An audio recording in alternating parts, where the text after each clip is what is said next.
FM Mi Roca.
Buenas tardes, estamos nuevamente en un programa titulado De Pastor a Pastor. Este es el programa del Consejo de Pastores de Esteban Echevarría y estamos todos los lunes acompañándote a partir de las 17 hasta las 18, aproximadamente una hora todos los lunes, acompañándote desde el Consejo de Pastores de la ciudad y siempre trayendo una palabra para bendecir tu vida, algo para que puedas crecer, información y todo lo necesario para que en este tiempo tengas siempre todos los lunes una palabra nuestra, parte nuestra de bendición.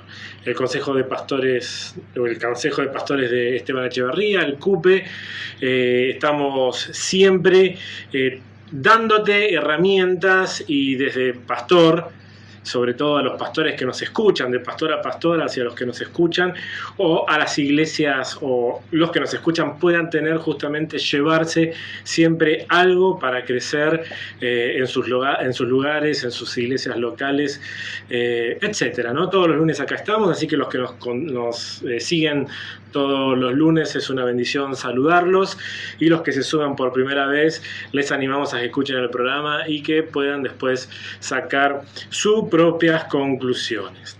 Vamos a comenzar como empezamos los lunes de este 2023, en este caso el segundo lunes, con una columna, una editorial, y yo la llamé El universo de la salvación. El universo de la salvación.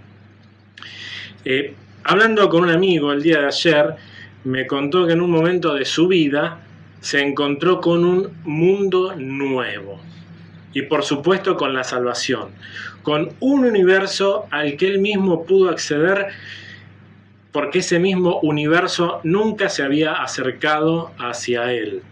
Me contó que venía de un pueblo, de una ciudad en la provincia de Santa Fe, y que viajó a Buenos Aires alrededor de los 20 años, y es aquí, en Buenos Aires, en donde por medio del deporte conoce la existencia de Jesucristo.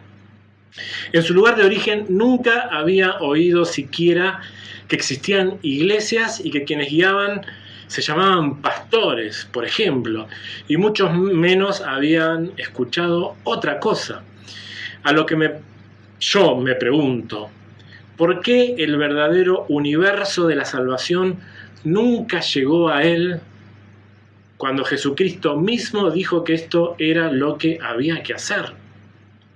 Tenemos una misión como cristianos. Jesús dijo: vayan por todo el mundo y prediquen el evangelio a toda criatura. El que crea y sea bautizado se salvará, pero el que no crea será condenado. Esto está en Marcos 16, versículo 15 al 18. Y hay una palabra clave que es vayan, ir, id por todo el mundo. Y la palabra enviado abunda en toda la palabra de Dios. Juan Stam, doctor en teología, hace notar que la expresión enviado es clave para entender las misiones y la misión de la Iglesia, sabiendo que la palabra misionero no está en la Biblia, pero que la tarea de trascender en los entornos locales subyace en todo el Antiguo Testamento y que el Nuevo Testamento comienza con el gran misionero que es Jesucristo, para luego encomendar a su Iglesia, a todos, a hacer lo mismo. Leamos Isaías 61, del 1 al 3, que dice lo siguiente: el Espíritu de Dios, el Señor, está sobre mí. Sí, el Señor me ha ungido, me ha enviado. Dice enviado, a proclamar buenas noticias a los afligidos, a vendar a los quebrantados de corazón, a anunciar libertad a los cautivos y liberación a los prisioneros. Esto Jesucristo mismo lo dice, ¿no? Yo fui enviado en los evangelios, lo dice, y esto es una misión y una responsabilidad. Dios quiere llegar a toda criatura, etnia, pueblo, nación. El Señor me ha ungido, justamente significa que la decisión fue de Dios, su Espíritu, para derramar su Espíritu en Jesucristo para enviarlo a anunciar las buenas nuevas. Y es una decisión de Dios y una acción de su Espíritu. Ahora nosotros mismos, habiendo sido bautizados por su Espíritu, por gracia de Dios, somos los enviados. Somos aquellos misioneros que tienen una misión universal, ¿no? La de llegar a los que necesitan la salvación, acercar ese universo de la salvación a aquellos que nunca han escuchado las buenas nuevas. ¿Por qué, mi amigo, el que te comenté al principio, viviendo en una de las provincias más pobladas de la Argentina, nunca escuchó hasta sus 20 años acerca de Jesucristo? La respuesta es que muchos no están haciendo lo que deberían estar haciendo. O dicho de otra manera, muchos no están obedeciendo al mandato de Jesucristo. No están entendiendo que la misión es de Dios y de su Espíritu, y que nosotros somos sus enviados para llegar con estrategias inteligentes a los que nos rodean. Tenemos misión y responsabilidad. Cuando vamos de camino, en nuestro andar cotidiano, sencillamente debemos ser la expresión de la salvación de Dios por medio del testimonio de nuestras vidas y de lo que hablamos y decimos, que se condice con la integridad de nuestro proceder diario. ¿Dónde? En tu casa, en tu familia, en tu barrio, en tu escuela o universidad, en tu trabajo, en tu pueblo o ciudad, y hasta lo último, de la tierra. Que el universo de la salvación se haga real para todos. Así que así empezamos el programa de hoy. Gracias por estar ahí conectados. Y hoy tenemos un invitado.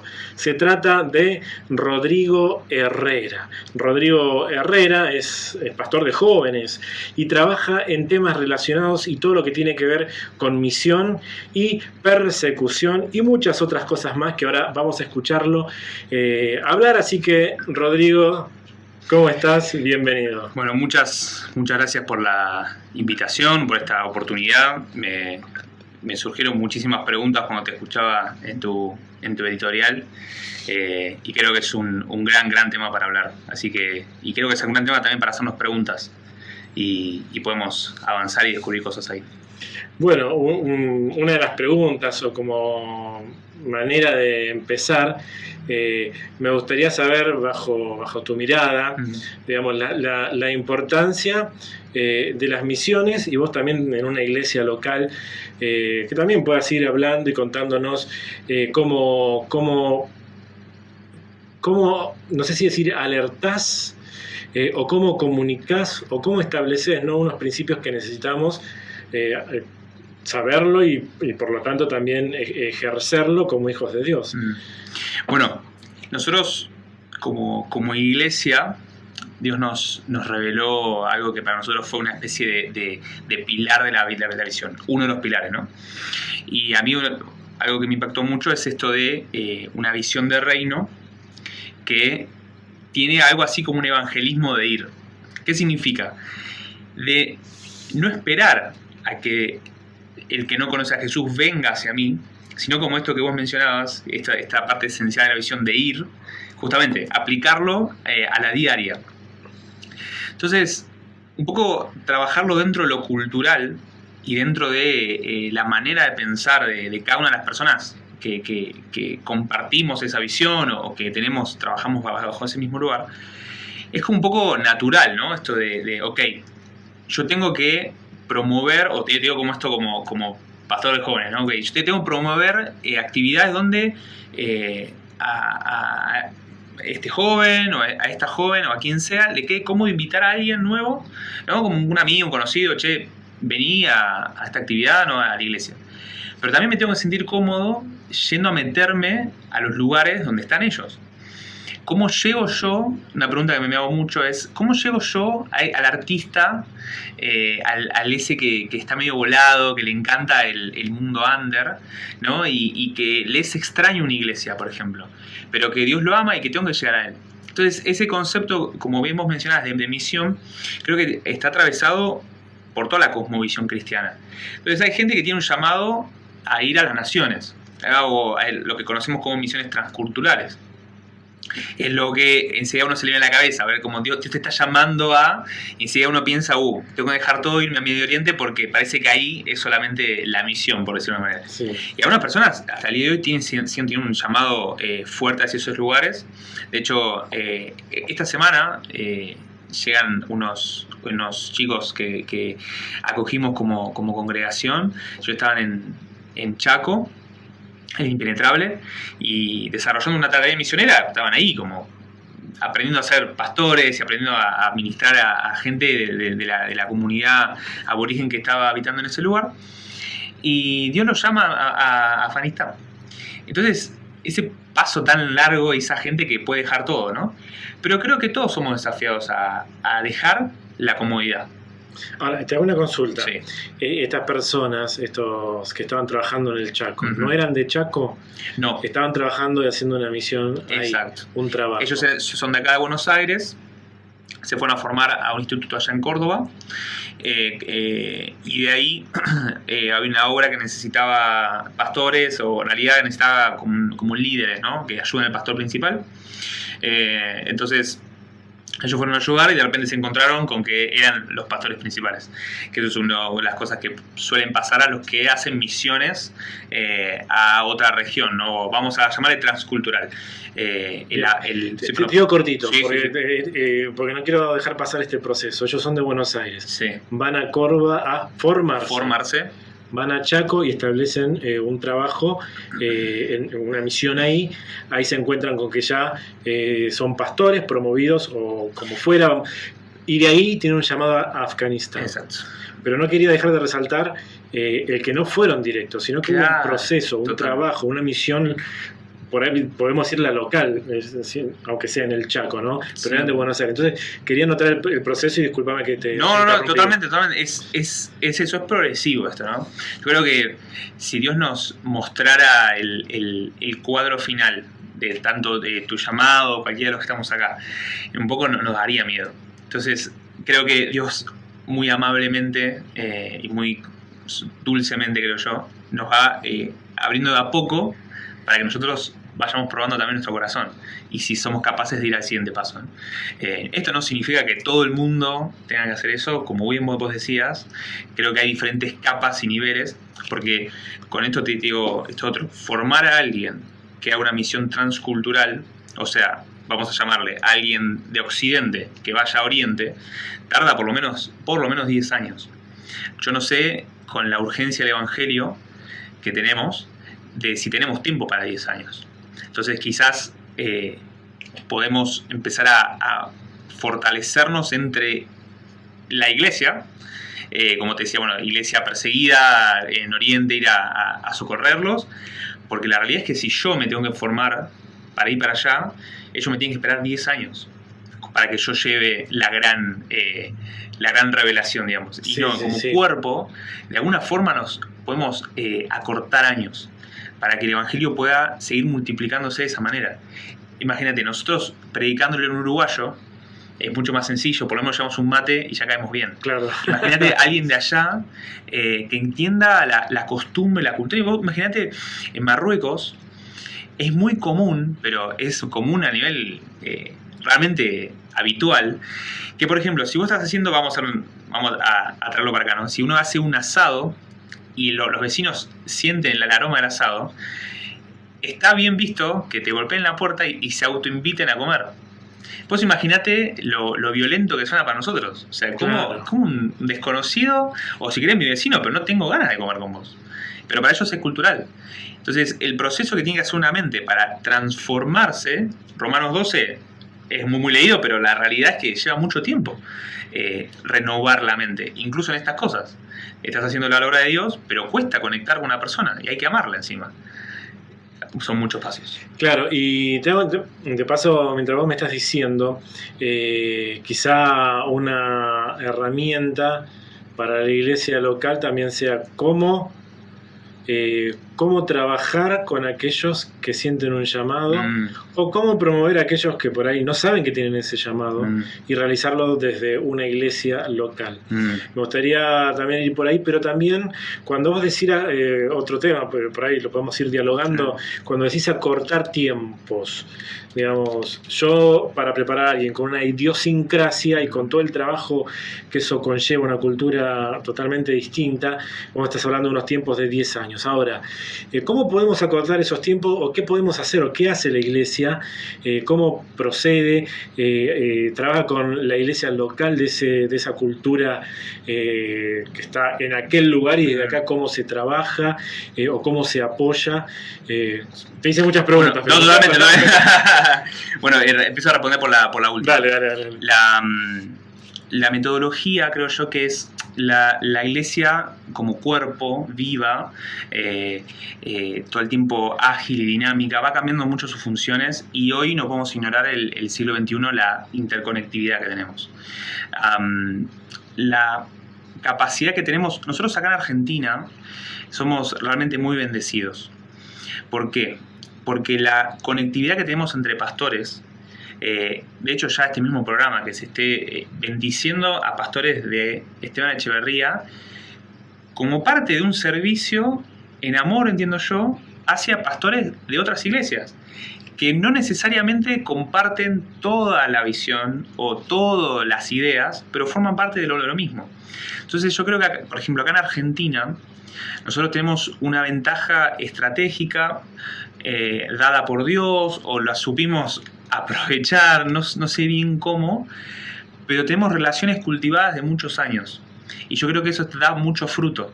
Porque, por ejemplo, la red de pastores o instituciones, por ejemplo, no sé, o Asiera, Argentina Hablamos por Vos, no necesariamente todo el mundo tiene que estar ahí dentro, ¿no? Pero prefiero, de repente en un nuclear, no sé, miles de pastores.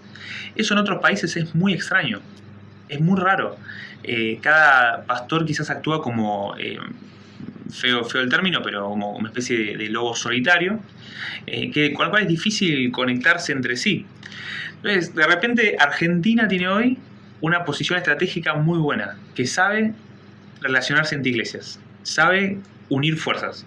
De hecho, yo, como te decía recién, para mí este programa es un mero reflejo de esto que te estoy contando, que se vino construyendo hace añares. O sea, esto para llegar hasta acá lleva mucho tiempo. Entonces yo creo que tenemos algo para enseñarle al mundo desde Argentina. Qué bueno saberlo, porque a veces, viste, criticamos. Totalmente. Se necesita juntarse, unirse, tener estrategias, pero sin embargo, ante otros lugares vemos que estamos avanzando y por ahí los que están escuchando, como yo, se sorprenden ahora y dicen, wow, trabajemos para eso, ¿no? Es una bendición, totalmente, es una bendición. Y ahora, como yo te hablaba de la visión del reino, ¿no? Considero que hay, vamos a llamarle 3 vías, ¿sí? En la vida o en los proyectos o en esto. Entonces nosotros tenemos una vía rápida, una vía media y una vía lenta. Esto vamos a llamarle vía rápida, la urgencia del mañana, vía media de 1 a 5 años y la vía lenta de más de 10 años, vamos a sumarle. La idea está en caminar en las 3 vías sabiendo que, no sé, el domingo hay culto. Entonces uno tiene que prever el culto. Entonces, hagamos cuenta, la pregunta que me hacías al principio. ¿Qué pasa con esa persona que tiene el llamado? Como tiene, por lo menos desde mi perspectiva, tiene que aprender a amar a la iglesia primero. Entonces, ¿eso dónde se logra? Bueno, eso se logra en el hoy. Sirviendo en lo que se ve, ¿no? Porque uno a veces el llamado se recibe, se romantiza mucho y como todo, ¿no? O sea, cuando alguien tiene un conocimiento nuevo, enseguida la excitación de recibirlo, la información, hay un gráfico que a mí me parece una genialidad que describe el proceso de aprendizaje de una persona. Entonces, cuando una persona, lo hicieron 2 psicólogos llamados Dunning y Kruger, ese gráfico lo que hace es mide la confianza de la persona en el área de un conocimiento X a medida que va pasando el tiempo y se va haciendo experto. Entonces va desde de ser inexperto hasta ser experto, ¿no? Entonces, cuando una persona tiene algo de conocimiento, cree que sabe muchísimo. Muchísimo. Y eso le da una falsa sensación de seguridad. O que lo sabe todo. O que lo sabe todo, totalmente. Entonces, de repente decís, esto es fácil, ¿no? Entonces, más o menos me miré un par de videos de cómo es un país, escuché un par de podcasts o sé más o menos algo y ya la tengo clara. ¿Qué tan difícil puede ser? O sea, acá me va bien, bueno. A medida que uno empieza a estudiar y a meterse, y te vas dando cuenta la cantidad de materias en las cuales no se sabe, la confianza en uno mismo disminuye bruscamente. O sea, empieza en un pico muy alto y empieza a disminuir bruscamente porque decís, me falta demasiado. Y luego, cuando el tiempo y los conocimientos empiezan a emparejarse, esa curva vuelve a subir y realmente uno confía en los conocimientos porque tiene experiencia. Entonces, ese shock, eso yo lo veo en toda área de la vida. O sea, eso en cualquier conocimiento nuevo, cualquier área que uno no se meta, es como ves un poquito y decís, esto es fácil. Cuando te ves un poquito más, dices, no entiendo nada. Y cuando más o menos vas a seguir estudiando, decís, ok, creo que sé cómo puede llegar a funcionar. Entonces, la idea es acompañar a eso. Como uno, como líder, como pastor, puede acompañar primero esa arrogancia inicial de, vos no me puedes decir nada porque yo ya sé cómo es.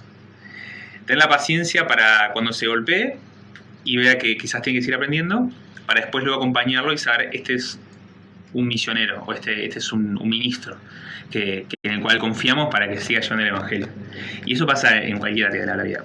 Entonces, volviendo a responder, perdón, que capaz lo estoy haciendo muy voltero, pero interesante porque también vas tocando también nosotros cómo vemos, sentimos y creemos como seres humanos. Totalmente. Hoy día en Argentina, y eso también nos ayuda a vernos a un espejo y por ahí reírnos de nosotros mismos, si se quiere, como para también no entender con seriedad lo que se viene. Sí, ¿no? Es que es inevitable que nosotros nos saquemos quiénes somos para llevar la obra del Señor.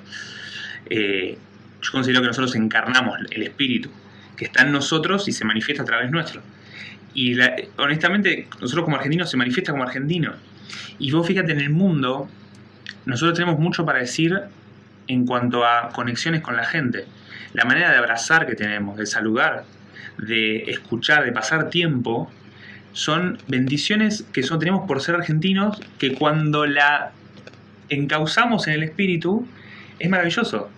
Tenemos mucho para decirle al mundo de quiénes somos y cómo es ser evangélico o cristiano, mejor dicho, a través nuestro. Encarnamos el espíritu, o sea, manifestamos lo de Jesús en nosotros, ¿no? Esa parte del don que nos tocó, incluso por ser argentinos, en nuestra cultura, idiosincrasia y nuestra forma de ser. Y como te decía antes, esas 3 vías van acompañadas de siempre, sabiendo que hay procesos del hoy, de dentro de 2 años, y dentro de 5 o 10 años, y la idea es poder ir lo más parejito entre todo. Una visión un poquito más amplia, ¿no? Sabiendo que lo que haces hoy te puede llevar hasta donde querés estar mañana. y lo que haces hoy importa para dónde estás mañana. Sí, sí. Entonces, ¿importa que vayas a estudiar y te prepares? Por supuesto. ¿Importa hoy que sepas inglés? Básico. Si querés meterte en el mundo, ¿no? Claro, si querés sí, hablarle sí. al mundo, el mundo habla en inglés. Y no podés renegar de eso, ¿no? Entonces vos decís que embole el verbo to be, meterse con la profe particular que no entiendo nada. Bueno, pero ese es el hoy. O sea, en la vía lenta vos estás construyendo pequeños peldaños que te llevan al lugar donde vos querés estar dentro de 10 años. Parece mucho, pero se llega rápido. Más rápido de lo que queremos. Sí, sí, y también ¿cómo podemos hacer o cómo haces con los jóvenes? ¿Vos tenés una estrategia o lo tienen dentro de lo que es la misión y la visión enfocado desde el área juvenil para que más allá de lo que se habla y se dice comúnmente o lo que se trabaja con jóvenes, implementar o implantar lo que tiene que ver con misiones? Sí. Te digo, seguramente que ustedes deben tener un trabajo, ya vienen haciendo eso, pero que quizás hay pastores que están escuchando y dicen, bueno, nosotros es un área que tenemos carente y nos gustaría quizá promoverlo de alguna manera, o qué herramienta, o cómo arranco, como un ABC, ¿no? Después Totalmente. yo creo que cada uno, si se mete, automáticamente verá, ¿no? El amplio espectro de trabajo que hay, pero digamos, ¿cuál es el primer paso? Bueno. No digo que haya una fórmula, pero... No. Te digo, como quizás entre comillas, nos funcionó. Como esto es un cuerpo, puede variar en su aplicación, pero considero que la calle, lo que uno ve, ese es un gran primer paso. En la calle se despierta dones evangelísticos, se despierta capacidades que no sabían que estaban y que pueden hacerlo. Animarnos, por ejemplo, nosotros somos bastante de ir a la calle. Entonces, por ejemplo, haciéndolo a lo práctico del mes, por lo menos un fin de semana, corresponde a haberse ganado en la calle. ¿Qué significa calle? Y puede variar según nos guíe Dios en ese día o en realidad en esa semana, pero sabemos que eso es calle. Entonces puede ser un altar público, donde simplemente adoramos a Dios en una plaza, por ejemplo. Puede ser evangelismo como evangelismo. Puede ser algo de impacto en la ciudad, como por ejemplo, no sé, hace poco se hizo a las mujeres, por ejemplo, en octubre. ¿Fue el Día de la Mujer en octubre? El Día de la Madre, en octubre. ¿No? Sí, no me acuerdo. Me parece que sí. Este es el momento que el mi momento esposa sí, me está que mirando pueden... y me va... Bueno, creo que en octubre tiene que haber sido el Día de la Madre, si no me equivoco. Entonces, a las mujeres de la ciudad o a las madres de la ciudad lo que se hizo fue todo una especie como de tratamiento de belleza, ¿no? El punto es conectar con la ciudad y conectar con la calle. ¿Cómo podemos amar a la ciudad y amar a la calle? Por la calle me refiero no a lo que pasa todo, donde pasa la gente que no conoce. Algo en la vía pública. Algo en la vía pública, totalmente. Sí, totalmente. Independientemente del lugar, Exacto. Es en el afuera. Porque justamente consideramos esto con lo que te hablaba al principio, esto de ir, ¿no? Dios nos puso en esa ciudad, vamos a esa ciudad y vemos cómo podemos bendecirla, desde qué lugares. Sean lugares culturales, eso yo creo que cada congregación tiene un énfasis particular, ¿no? Entonces a esto que le sale, que tiene... Aparte cada uno conoce su barrio, su Totalmente, lugar, ¿no? Totalmente, hay cosas que hacemos nosotros que no funcionarían en otro lado y cosas que hacen en otro lado que no funcionarían donde estamos nosotros, y eso hay que saberlo y es así. Por eso no me meto mucho en actividades puntuales, sino, bueno, calle, ¿okay? Entonces, al tener en contacto con eso, se van despertando cosas. Y luego pasamos a... podemos ver, si queremos, como Hechos 1.8, ¿no? O sea, Jerusalén, Judea, Samaria, el resto de la tierra. Entonces, lo local, lo que conocemos, ¿no? Esto que nos es familiar. El almacén del barrio, donde vamos siempre, puedo ir a evangelizarlo puntualmente. ¿Qué le gustaría recibir a ese hombre? Por ejemplo, ¿cuál es su golosina favorita? Por ejemplo, saberlo me genera un vínculo con esa persona y amarlo desde antes, ¿no? Bueno, entonces después está el otro, que es las misiones, vamos, como vos bien llamaste, lo local. ¿Qué iglesia de qué pueblo del interior de Buenos Aires, por ejemplo, puede necesitar ayuda? o mismo de Capital Federal, nosotros fuimos hace poco a una iglesia que se creó en la pandemia. O sea, literalmente en 2020 pusieron el local en plena pandemia y están en las casi afueras de Capital, antes de pasar General Paz, Saavedra. Nuevita. Y con ganas de aprender esto de evangelismo. Y fuimos, o sea, armamos un grupo de jóvenes y nos fuimos allá a compartir con ellos evangelismo, ¿no? Y ahí se despertaron. Y yo como pastor de ellos, yo fui con líderes, pero también fui con jóvenes que me gustaría discipular en esto. De cómo es el servicio fuera de lo que conocemos normalmente. Cómo es tratar con una iglesia que no es igual a mí. Cómo es tratar con un cristiano que no es igual a mí y con gente de una ciudad a la cual no conozco, pero tengo que ir a servir. Entonces yo puedo discipularlo a este joven que llevé, o en realidad fue un grupo de jóvenes que no son parte del liderazgo, pero que yo intencionalmente quise que me vean, o a los líderes, ver cómo es esto de evangelismo y cómo nos llevamos con otras iglesias, el respeto hacia el pastor de ese lugar, cómo es amar a esa iglesia. Y qué mejor lugar para discipularlo que no es en el campo, ¿no? O sea, ahí haciéndolo. Claro, sí. Entonces, ese es un gran punto, que si yo quiero formar algo en mi joven, o en mi joven, en una forma de decir, no es mío, de Jesús, pero si quiero formar algo en el joven en el cual yo estoy pastoreando, de alguna forma tiene que verme a mí y copiarme en algo, porque si no le estoy pidiendo algo que quizás a mí no me sale. Para mí eso fue un gran desafío, un gran reto de parte de Dios, porque el evangelismo a mí no me gustaba. Pero no es que no me gustaba, me costaba muchísimo. Hablar a un desconocido, soy de perfil mucho más introvertido, y hablar a un desconocido en la calle para mí era demasiado. O sea, demasiado, y probamos estrategias y cosas que a mí me costaron demasiado. Empezar a entender que Dios me estaba llamando, por ejemplo, a predicar, para mí fue un gran desafío. Porque, como vos decías, tuve que dejar miedos, más allá de mi personalidad introvertida, de hablar a un desconocido, incluso de ver, che, ¿será que, no sé, me trabaré cuando estoy hablando? Porque puede pasar, qué sé yo. Y fue creerle a Dios. O sea, sinceramente fue creerle a Dios y decir, bueno, ok, si te parece, no. Y creo que la Biblia está llena de historias así, de gente que es, entre comillas, incorrecta, que Dios llama. Que parece poca cosa y Dios pone en lugares que no podría haber alcanzado.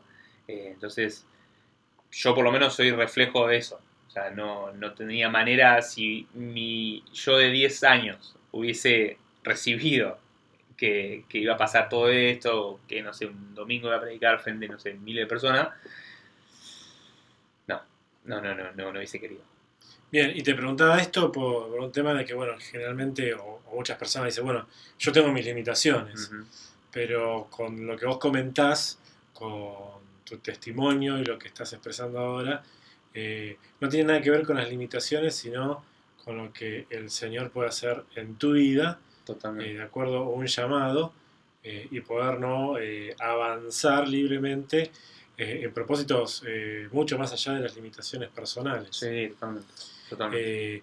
Y bueno, estamos ya en la última parte del programa. ¿Voló? En la última parte del programa. Estamos grabando para poder luego transmitir, porque esto luego va a las redes sociales y lo distribuimos en varios lugares. Este es de Pastor a Pastor, el programa del Consejo de Pastores de Esteban Echevarría, el programa que llega, bueno, a muchos lugares, seguramente muchos están escuchando y queremos dejar implantado, queremos dejar toda esta información para que después puedan utilizarla desde el lugar donde está cada uno de su iglesia local, o poder tomar herramientas y todo lo necesario para poder avanzar en lo que cada uno entienda de parte del Señor, pero no sin esas herramientas que nosotros entendemos que en cada programa tenemos que dar, que ofrecer, y que seguramente van a ser de bendición para todos. Estamos acá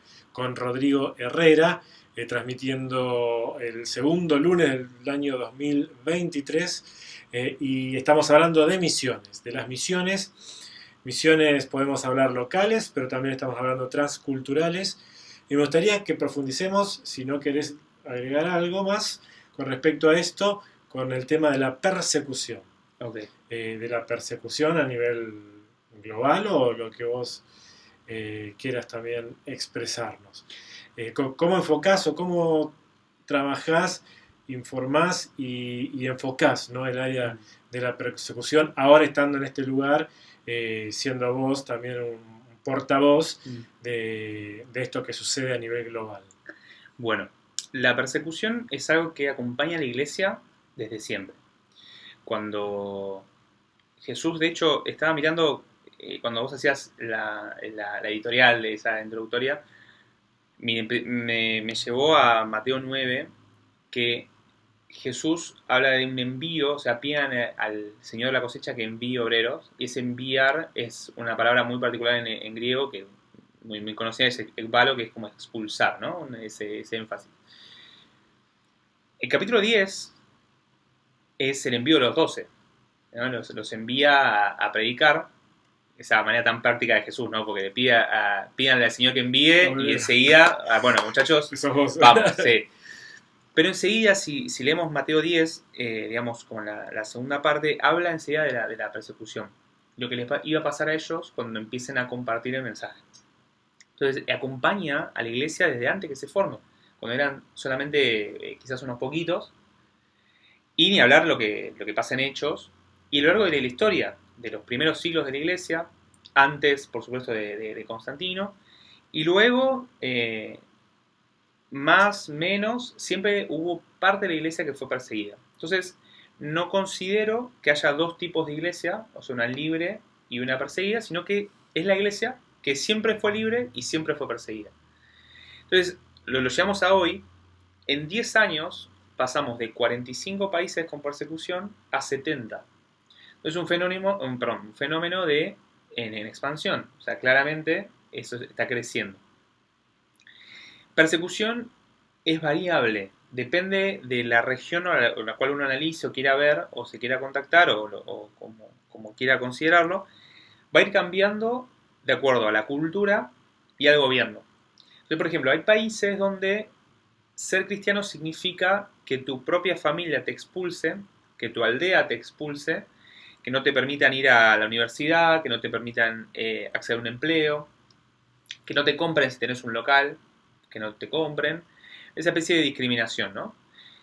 Los países, ya cuando es más sistematizado, lo que pasa es que el gobierno ya hace leyes y pone la disposición de la violencia única que tiene este Estado para reprimir o para encarcelar en servicio de atrapar a gente que comparte el Evangelio, que traiga materiales. Se ve, por ejemplo, como que es una religión de Occidente. Entonces, en realidad son espías, ¿no? Por supuesto que uno cuando lo lee desde una visión espiritual es el diablo mismo tratando de frenar a la iglesia, pero ellos te hablan de cómo es el espía occidental, ¿no? Que trae ideas de dioses ajenos que no sean el Estado mismo en algunos casos. Claro. Entonces, es tan amplia la persecución como países son perseguidos porque va teniendo diferentes matices. Por ejemplo, Colombia, ahí conocemos como zonas rojas, que son las zonas donde las guerrillas, que tienen como un trasfondo marxista, que es ateo, ¿no? Entonces, no pueden permitir que ideas de Jesús o de la iglesia se metan dentro del territorio que ellos controlan. Entonces tenemos pastores que trabajan en esas zonas rojas, o incluso ex guerrilleros que ahora son cristianos y que sirven en esos lugares porque tienen su corazón ahí. Y eso pasa en Colombia, eso pasa a unos kilómetros nomás. Cuba, otro caso. Nicaragua, lamentablemente, hoy se está transformando en un país de observación, allá a perseguidor, con el gobierno avanzando en contra de las libertades de la iglesia. No está tan lejos, no está tan lejos. Sí, y bueno, con respecto a lo que es persecución y esto que vos también estás comentando, la iglesia, sobre todo los que estamos en culturas como acá en Argentina, que quizás no vivimos de esa manera la persecución. ¿Qué hacemos desde acá? ¿Qué podemos hacer? Porque quizás mi iglesia por ahí puede decir no tenemos misioneros, somos muy chiquita, la iglesia empezó hace poco, está en un barrio X de la ciudad y ¿qué puede hacer la iglesia enfocado a apoyar lo que es el trabajo de los misioneros, que tiene que ver con la persecución, en esto que estamos hablando en la última parte. Creo que el arma más simple y a la vez poderosa es la oración. No hay... A mí, un testimonio también personal con esto. Hace unos años tuve esta carga por la iglesia perseguida y me quedaba demasiado lejos. Primeramente porque de los que yo conocía era el único que lo tenía, entonces era una cuestión casi privada entre Dios y yo, y la oración. Después lo empecé a compartir con algunos chicos de ahí de mi iglesia, empezamos a hacer un grupo, pero igualmente seguía estando demasiado lejos porque no conocíamos a nadie, no teníamos ni idea de cómo hacer para orar, porque yo puedo darme una idea de lo que necesita un pastor con persecución, pero la realidad es que no tengo ni idea.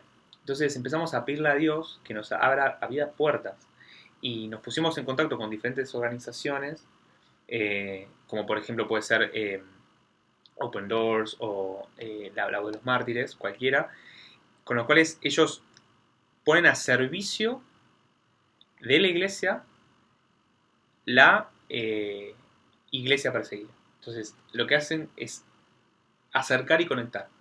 Entonces, si uno puede meterse, no sé, por ejemplo, en persecution.com o persecution.com, y en ese lugar va a encontrar estadísticas o mismo fotos, testimonios, es como todo lo que puedas estar a tu servicio para conocer a una persona.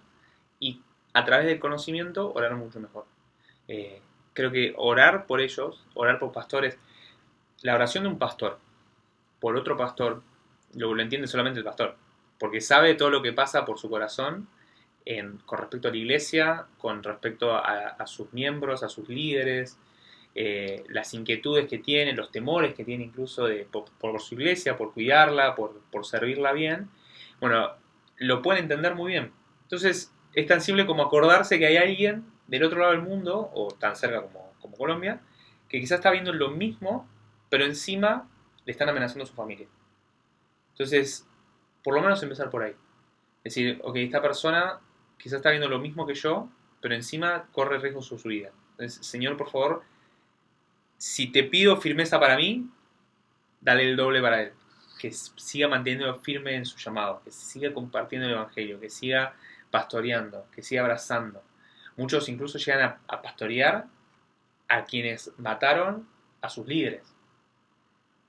Y tienen que perdonarlos. Tienen que poder saltar esa ofensa. Tremenda, horrible. Pero Dios pone ese trabajo, esa tarea delante de ellos, y nosotros lo que vamos a hacer acá es fortalecernos en la oración. Bien, excelente. Estamos llegando a la última parte del programa de Pastor a Pastor, el programa del Consejo Unido de Pastores de Esteban Echeverría, CUPE. Les recordamos que en las redes sociales pueden volver a escuchar el programa o retroceder un poco, o si no lo viste completo podés acceder a toda la información y compartirla para llegar a otros. Hoy estamos hablando un poco sobre misiones y persecución. Estamos con Rodrigo Herrera y él es pastor de jóvenes y también está enfocado, trabaja y está metido de manera completa en todo lo que es las misiones, la persecución y ya te agradezco, Rodrigo, por venir y por estar y por brindar todo esto que seguramente para muchos que están en el tema van a decir, bueno, sí, esto lo conozco, es una bendición, pero muchos que no están en el tema y muchos oyentes que siguen esta radio que llega a todos lados, seguramente hoy han descubierto muchas cosas interesantes e importantes, así que va a ser de gran bendición y yo creo que lo van a aprovechar mucho. Y si sos algún pastor que no está metido en estos temas y crees que es una necesidad para tu vida y lo has entendido así a través de este programa, te alentamos para que puedas avanzar, meterte, pedirle al Señor la guía y poder, ¿no?, tener un corazón abierto hacia todas estas temáticas que hoy quizá parecen lejos de hecho, bueno, nosotros estamos, de alguna manera tenemos un tipo de persecución, quizá no como algunas que mencionabas, o podemos hablar de Colombia, o de Panamá, o de Nicaragua, o no sé, o diferentes lugares, pero no deja de ser real la persecución que hay en la iglesia, y en cualquier momento nos va a tocar a todos a nivel global y tenemos que estar preparados, ¿no? Es decir, somos la iglesia, y me gustó algo que vos decías, entender la iglesia como que la iglesia es una. No podemos separar, ¿no? La iglesia perseguida y la iglesia, no, es la misma. No es la misma y tenemos que estar velando unos por los otros. Tenemos poquitos minutos. No sé si querés contarnos algo, comentarnos algo o dejar algo, o que vos digas, bueno, esto no tengo que dejar de decirlo. Bueno, diría Hebreos 13:3. Acuérdense de los que están presos como si ustedes fueran sus compañeros de cárcel. Llevemos a cumplimiento esa palabra. Ya está en una instrucción y podemos encarnarla y podemos hacerla realidad y acordarnos de ellos. Bien, y dijiste instrucción, así que por ahí estaría bueno también irnos con esto, porque en la palabra de Dios tenemos instrucciones, ¿no? Y a veces lo que es instrucción o mandamiento no lo ponemos por obra como deberíamos, ¿no? Si es una instrucción hay que hacerlo, y cuando arrancaba John hablando de ir por todo el mundo, o en otro que dice empezando por aquí, avanzando para allá, ir hasta lo último de la tierra, siempre hay un lugar local, un lugar principal para arrancar y extendernos, entonces que podamos decir, bueno, es mandamiento, es instrucción, hay que obedecer y hay que proceder. Así que, bueno, gracias Rodrigo por estar aquí presente. Nos despedimos con una oración, como hacemos cada programa, y gracias por estar ahí. Padre, gracias por esta oportunidad que nos das, gracias por la vida de Rodrigo, su ministerio y todo lo que tenés para su vida, ya sea en lo que está ahora realizando y en lo que va a venir por delante en este año y en los años próximos, si tú así lo permites, que él pueda, Señor, ver tu mano, obrar con poder en su vida, en su ministerio, en su entorno y en todo lo que emprenda. Gracias, Padre, porque tú nos bendices en todo momento y podemos vivir una vida transformada en el diario, andar entendiendo quiénes somos, pero también teniendo la capacidad de entender a aquellos que están más allá, sufriendo persecución, o en algún lugar de esta tierra, hermanos nuestros, que, Señor, están seguramente sufriendo el ser hijos tuyos, el decir y el avanzar en el evangelismo y en el evangelio en áreas tan difíciles de esta tierra. Padre, gracias por todo. Bendigo la vida de Rodrigo y que este encuentro, esta grabación, este programa de radio llegue de manera especial a aquellos que justamente estaban necesitando la palabra que hemos hablado hoy. Gracias, Padre. Amén. Amén. Amén. Gracias, Rodrigo. Nos encontramos la próxima semana, lunes próximo, todos los lunes a las 17 horas, aquí en De Pastor a Pastor, el programa del Consejo Unido de Pastores de Esteban Echeverría. Dios te bendiga.